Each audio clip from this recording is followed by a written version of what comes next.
Arkaitzek eta Juanjok lore zaintzan dihardute egunero. Belarra ebakitzen, sasiak erauzten eta lorategiak zaintzen. Urteak daramatzate lan honetan gureak taldean, eta dagoeneko adituak dira. Baina hasierak ez ziren hain errazak izan.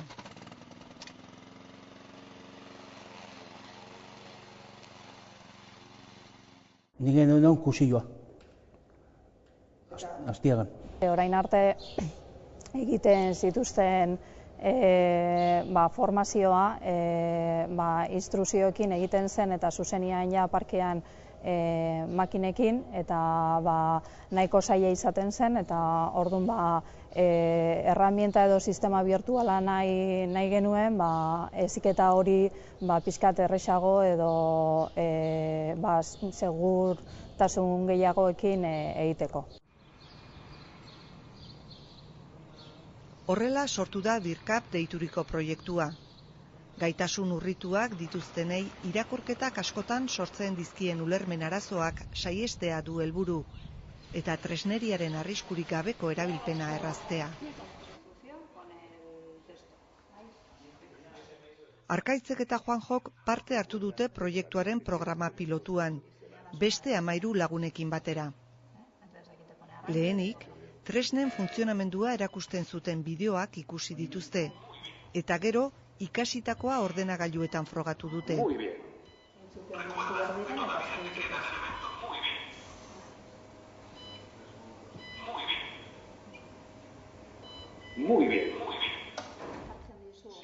Lore zaintzan erabiltzen diren 7 tresnentzako formakuntza eskaintzen zaie. Ez genuen nahi ariketak isolatuta egotia, baizik eta ikaskuntza osua lotuta egotia. Ariketa batzuk egiten dira bi dimentsioetan, ukimenezko pantailekin. Ariketak oso grafikoak dira, marrazkien bidez azaltzen dituzte lan egoera ezberdinak, eta ikasleak zuzena aukeratu behar du. Ikasgaiak ordenagailu joko gisa daude planteatuta, eta horrek ikasleak motibatzen ditu. Batzutan ataskatu ditzen, baina, moldatzen ez. Oso ona izan da, eta haientzat ere bukatzen dugunean beti galdetzen diguten noiz izango den hurrengo saioa etortzeko, eta nik uste dut gustora hartu dutela. Errealitate birtuala da BIRCAP proiektuaren bihotza. Langile ikaslea 8 kameraz kontrolatua dagoen lan eremuan mugituko da. Erabiliko dituen tresna guztiek sentsoreak dituzte, hau da, antena bidez lotutako bolatxoak. Kamerek haien posizioa eta mugimenduak hautematen dituzte, egindakoa prozesatzen eta hurrengo pausoa erakusten. Betaurrekoen bidez, pantailan agertzen dena lan eremu erreala bihurtuko zaio erabiltzaileari. Conseguimos que los trabajadores se habitúen. Langileak tresnen erabilpenera ohitzea lortzen dugu. Sentsoreak dituzten benetako makinak erabiltzen baitituzte. Horrela ohartzen dira pisuaz, tamainaz eta mugitzeko aukeraz. Gainera, lanerako behar diren segurtasun elementu guztiak erabiltzen dituzte. Babesteko betaurrekoak, eskularruak, seinaleak.